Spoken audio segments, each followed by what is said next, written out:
So the title track, Joy of Living, that's Yes. a Ewan MacColl song. Yes. Why did you choose to perform that one?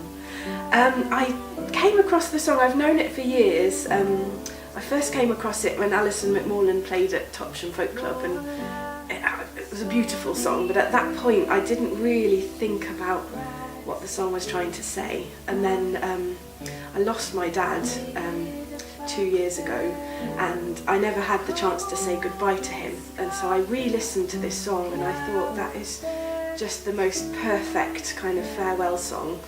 And I don't think it's maudlin or pessimistic, I think it's just perfect and says everything I think my dad would have wanted to say, and acknowledges everything that was really special to him.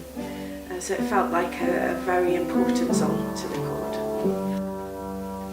Farewell, ye northern hills, you mountains, all goodbye. Moorland and stony ridges, crags and peaks, goodbye. Glitterfack, farewell, cold big Scarfell, cloud-bearing soothing, sun-warmed rocks and the smell of bleak clothes, frozen sea, and the snow and the wind and the rain of hills and mountains. So the songs have come to me quite organically, really. I've spent an awful lot of time in this room and a lot of time making up little songs for my daughter. Having never really written songs before, it just sort of happened. So I've included a couple of songs I've sung to her and a couple of songs as she's got older that really helped us pass the time away. Also some songs that I came across in books that I happen to have lying around the house. So it's a funny mix of traditional folk songs and then quite personal songs as well. So would you say there was any particular themes to any of the tracks? I think there's definitely a very strong theme of family and of childhood, but also of just love and life and making the most of things. Our lives like the verse of a song held in the mountain. Give me your hand and love and join your voice with mine, and we'll sing of the hurt and the pain and the joy of living. I've worked with Simon Richmond, who is someone I played with in the Imagine Village, and he's also in the Afro-Celt sound system, and he does a lot of work for Lush and music for them, but more than that he's a very close friend, and I don't think we could have achieved what we had if I was working with anyone else but him, because he's also a dad with a little girl of his own, and he really got the whole dynamic, and he was the one that carried Rosie into the garden when I was doing a take, and he's brought a very different approach to the album because he's not from the folk scene originally. So yeah, it's been a lovely experience, and I think I'm going to miss our weekly sessions. Eagerly savour each new day and the taste of its smell. Never lose sight of the thrill. When we started the album, I think it was August 2016, and I was just in the depths of sleep deprivation and in this lovely little baby bubble, and I hadn't intended to make a record at that point. Set out to make some demos with the aim that one day we'd find a route and we'd re-record them and find a sense of direction. And as time went on, we realised that actually that direction was right there in front of us, and in a way the songs spoke for themselves and we didn't need to go back and tamper with them. Catch Me If You Can is a song from Pete Coe, Is that where you learnt it? Or? No. So I've known that song for a long time, having lived in Devon. It's sung quite a lot down there because there's quite a definitive version. But that particular version came from this book which was reissued last year called The Wanton Seed. And I was doing a project with Bryony Griffiths and Paul Sartin, and we had to learn songs from this book, and it's just the first one I came across, and it really leapt out at me.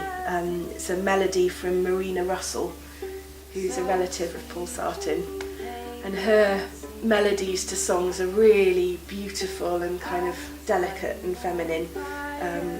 So yeah, it just stood out straight away. 'Twas early, early in the spring, the small birds they did sweetly sing. So sweetly they were singing, so sweetly they were singing. Was it always easy to decide how you were going to put instrumentation on each of the tracks, or did you experiment a lot with different sounds? Initially it was kind of what we had to hand, so I play the piano and the violin and the recorder, and I can bash things with wooden spoons, play the harmonium, but apart from that I was limited. There was a day where I had to go to my school and borrow all of the xylophones and percussion. So again, it wasn't such a conscious thing this time round, it was all quite experimental. I'll show you shady bowers. So this fair maid gave her consent. Along with me we straightways went, and there he's gained her favour, and there he's gained her favour. I've been trying to play the guitar for years, and I was classically trained on the fiddle, but I also played folk fiddle at the same time, and I just cannot grasp the guitar at all. So it's come about as a kind of making up for everything that you could do on a guitar. So I find that having the second fiddle just gives a lot more texture and variety, because when you're playing with a fiddle singing part, you're constantly trying to make it varied. When I return from the wars, oh, when I return from the wars,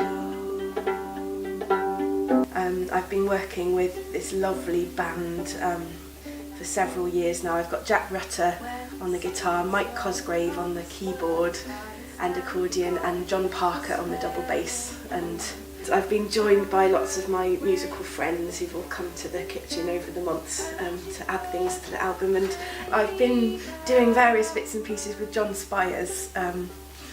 He lives down the road from me, and he's become quite a lovely friend. And he's become an advisor to my husband about growing his own potatoes in the allotment bit of the garden.